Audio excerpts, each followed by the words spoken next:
Hi all, welcome back to my channel. അപ്പോൾ ഞാനിന്നിവിടെ സ്ക്രീനിൽ കാണുന്നത് പോലെ ഒരു കസ്റ്റമൈസ്ഡ് ഫോട്ടോ പ്രിൻറ്റ് ചോക്ലേറ്റിൻ്റെ ട്യൂട്ടോറിയൽ വീഡിയോ ആണ് കാണിക്കുന്നത്. അതിനായി ഞാനിവിടെ ആദ്യം തന്നെ ക്യാൻവ ആപ്പാണ് ഓപ്പൺ ചെയ്യുന്നത്. ക്യാൻവ ഓപ്പൺ ചെയ്യുമ്പോൾ സ്ക്രീനിൽ കാണുന്ന പോലെ ഒരു പേജാണ് നമുക്ക് ഓപ്പണായി വരിക. അതിൽ താഴെ ഒരു പ്ലസ് ഐക്കൺ ഉണ്ടാവും. അതിൽ ക്ലിക്ക് ചെയ്താൽ നമുക്ക് കസ്റ്റം സൈസ് എന്നുള്ളൊരു ഓപ്ഷൻ ഉണ്ട്. അതിൽ പോയിട്ട് നമുക്ക് വേണ്ട സൈസിൽ നമുക്ക് ഈ ചോക്ലേറ്റിനുള്ള പ്രിൻ്റ് നമുക്ക് എഡിറ്റ് ചെയ്യാം. അപ്പോൾ ഞാനിവിടെ 4x4 സൈസിലാണ് ഞാൻ ചെയ്യുന്നത്. അപ്പോൾ ഞാൻ ആദ്യം തന്നെ അതിൻ്റെ യൂണിറ്റ് ഞാൻ ഇഞ്ചിലാക്കി കൊടുത്ത് ലെങ്ത്തും വിഡ്ത്തും 4 മാറ്റി. എന്നിട്ട് ക്രിയേറ്റ് കൊടുത്താൽ നമുക്ക് 4x4 സൈസിലുള്ളൊരു പേജ് നമുക്ക് ഓപ്പൺ ആയി കിട്ടും. ഈ ഒരു പേജിലാണ് നമ്മൾ എഡിറ്റ് ചെയ്യുന്നത്. ഞാനിവിടെ ആദ്യം തന്നെ ഈ ഒരു ബാക്ക്ഗ്രൗണ്ടിൻ്റെ കളർ മാറ്റി കൊടുക്കുകയാണ്. ഇവിടെ താഴെ കളർ എന്നൊരു ഓപ്ഷൻ ഉണ്ടാവും. അതിൽ ക്ലിക്ക് ചെയ്താൽ നമുക്ക് വേണ്ട കളർ നമുക്ക് കൊടുക്കാം.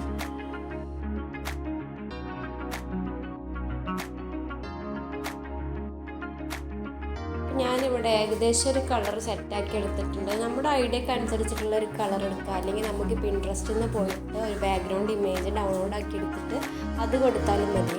പിന്നെ ഞാനിവിടെ എലമെൻറ്റ്സിൽ പോയിട്ട് ഒരു ഫ്രെയിമാണ് സെലക്ട് ചെയ്യണത്. ഇതിന് എലമെൻറ്റ്സിൽ ക്ലിക്ക് ചെയ്യുമ്പോൾ നമുക്കിവിടെ സെർച്ച് ബാർ കാണാം. അതിൽ നമുക്ക് പോയിട്ട് ഫ്രെയിംസ് എന്ന് സെർച്ച് ചെയ്യാം. അപ്പോൾ ഇതിൽ ഒരുപാട് ഫ്രെയിംസിൻ്റെ മോഡലുണ്ട്. നമുക്ക് ഇഷ്ടപ്പെട്ടൊരു ഫ്രെയിം എടുക്കാം. ഞാനിവിടെ എനിക്കിഷ്ടപ്പെട്ടൊരു ഫ്രെയിമിൻ്റെ ഒരു മോഡലാണ് ഞാൻ എടുത്തിട്ടുള്ളത്. നമ്മളിത് താഴോട്ട് സ്ക്രോൾ ചെയ്യുമ്പോൾ ഒരുപാട് ഫ്രെയിംസിൻ്റെ മോഡലുകൾ നമുക്ക് കാണാൻ പറ്റും. നമുക്ക് ഏതാണ് ഇഷ്ടപ്പെട്ടത് അത് നമുക്ക് സെലക്ട് ചെയ്യാം. അപ്പോൾ ഞാനിവിടെ എനിക്കിഷ്ടപ്പെട്ടൊരു ഫ്രെയിം സെലക്ട് ചെയ്തിട്ടുണ്ട്. അപ്പോൾ അതിൻ്റെ ബോർഡർ റെഡ് കളറിലാണുള്ളത്. ഞാനത് ബ്ലാക്കിലേക്കാക്കി മാറ്റുന്നുണ്ട്. നമുക്ക് വേണ്ട കളറിലോട്ട് നമുക്ക് അതിൻ്റെ ബോർഡറൊക്കെ മാറ്റാം. ഞാനതിൻ്റെ സൈസൊക്കെ കുറച്ചൊന്ന് അഡ്ജസ്റ്റ് ചെയ്തെടുക്കുന്നുണ്ട്. നമ്മൾ ജസ്റ്റ് ഒന്ന് ആ ഫ്രെയിമിൽ ക്ലിക്ക് ചെയ്യുമ്പോൾ താഴെ ഒരു റീപ്ലേസ് എന്നുള്ളൊരു ഓപ്ഷൻ കാണാം. അതിൽ ക്ലിക്ക് ചെയ്ത് നമുക്ക് ഗാലറിയിലോട്ട് പോയിട്ട് നമുക്ക് വേണ്ട ഫോട്ടോ സെലക്ട് ചെയ്ത് കൊടുക്കാം. ഞാൻ സെലക്ട് ചെയ്ത ഫോട്ടോ ആ ഫ്രെയിമിൽ വന്നിട്ടുണ്ട്. അപ്പോൾ ഞാൻ അതിനൊരു ക്യാപ്ഷൻ കൊടുക്കുകയാണ്. അതിന് താഴെ ടെക്സ്റ്റ് എന്നുള്ളൊരു ഓപ്ഷനിൽ ക്ലിക്ക് ചെയ്തിട്ട് അവിടെ സബ് ഹെഡിങ് എന്നുള്ളൊരു ഓപ്ഷൻ കാണാം. അതിൽ ക്ലിക്ക് ചെയ്യാം. എന്നിട്ട് നമുക്ക് വേണ്ട ക്യാപ്ഷൻ കൊടുക്കാം. ഞാനിവിടെ ഹാപ്പി ബർത്ത്ഡേ എന്നാണ് കൊടുക്കുന്നത്. ഞാനിവിടെ ഫ്രെയിമിൻ്റെ മുകളിലായിട്ടാണ് ഈ ഒരു ക്യാപ്ഷൻ കൊടുക്കുന്നത്. അവർ അവരുടെ നെയിമും കൂടെ എഴുതാൻ പറഞ്ഞിട്ടുണ്ടായിരുന്നു. അപ്പോൾ അത് എഴുതാനുള്ളൊരു സ്പേസ് ഇട്ടിട്ടാണ് ഞാൻ ഈ ഒരു ക്യാപ്ഷൻ വെക്കുന്നത്. നമുക്ക് വേണ്ട സൈസിൽ അതൊക്കെ ഒന്ന് സൈസ് കുറച്ചിട്ടോ കൂട്ടിയിട്ടൊക്കെ എടുക്കാം. ഞാൻ ക്ലിക്ക് ചെയ്യുമ്പോൾ താഴെ ഫോണ്ട് എന്നുള്ളൊരു ഓപ്ഷൻ കാണാം. അതിൽ ക്ലിക്ക് ചെയ്താൽ നമുക്ക് വേണ്ട ഫോണ്ട് നമുക്ക് സെലക്ട് ചെയ്തെടുക്കാം. ഒരുപാട് ഫോണ്ട് അതിലുണ്ട്. നമുക്ക് ഏതാണോ യോജിക്കുന്നത് അതിനനുസരിച്ചിട്ട് നമ്മുടെ ഒരു ഐഡിയക്ക് അനുസരിച്ചിട്ട് നമുക്കതൊക്കെ സെറ്റാക്കി എടുക്കാം കേട്ടോ. താഴേക്ക് സ്ക്രോൾ ചെയ്യുമ്പോൾ ഒരുപാട് ഫോണ്ടുകൾ ഇതിൽ നമുക്ക് കാണാൻ പറ്റും. നമുക്ക് ഇഷ്ടപ്പെട്ട ഫോണ്ട് നമുക്ക് സെലക്ട് ചെയ്തെടുക്കാം കേട്ടോ. ഞാനിവിടെ എനിക്ക് ഇഷ്ടപ്പെട്ടൊരു ഫോണ്ടാണ് സെലക്ട് ചെയ്തിട്ടുള്ളത്. ഞാൻ ഈ ഒരു ഫോണ്ടാണ് എടുത്തിട്ടുള്ളത്. ഞാനത് സൈസ് ഒന്ന് കുറച്ചിട്ടും കൂട്ടിയിട്ടൊക്കെ ഒന്ന് അഡ്ജസ്റ്റ് ചെയ്തെടുക്കുന്നുണ്ട്. നമ്മുടെ ഇഷ്ടത്തിനനുസരിച്ചിട്ട് നമുക്ക് സെറ്റ് ചെയ്തെടുക്കാം.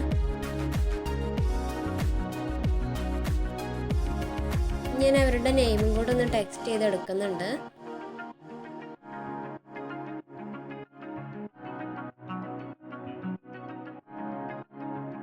മുകളിൽ കൊടുത്തിട്ടുള്ള ടെക്സ്റ്റിൻ്റെ ഫോണ്ടല്ല ഞാനിതിന് കൊടുക്കുന്നത്. ഞാൻ അതിന് വേറൊരു ഫോണ്ടാണ് കൊടുക്കുന്നത്.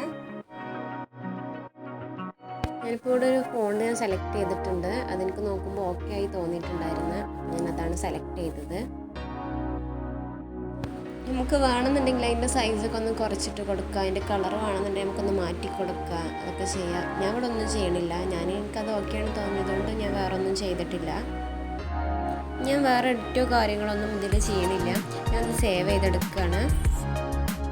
അതിനായി മുകളിൽ താഴോട്ടൊരു ആരോ മാർക്ക് ഉണ്ടാവും. അതിൽ ക്ലിക്ക് ചെയ്തിട്ട് സേവ് ചെയ്തെടുക്കുകയാണ്.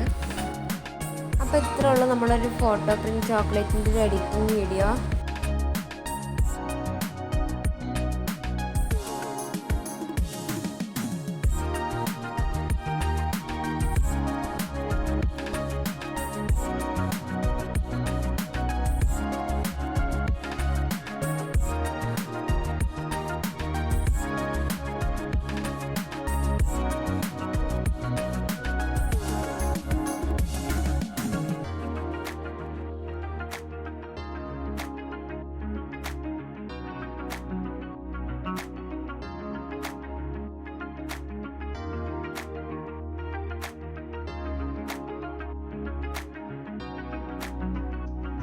ഇഷ്ടപ്പെട്ടാൽ ലൈക്ക് ചെയ്യുക. എന്തെങ്കിലും ഡൗട്ടോ കാര്യങ്ങളോ ഉണ്ടെങ്കിൽ കമൻറ്റ് ചെയ്യുക. Thank you for watching my video.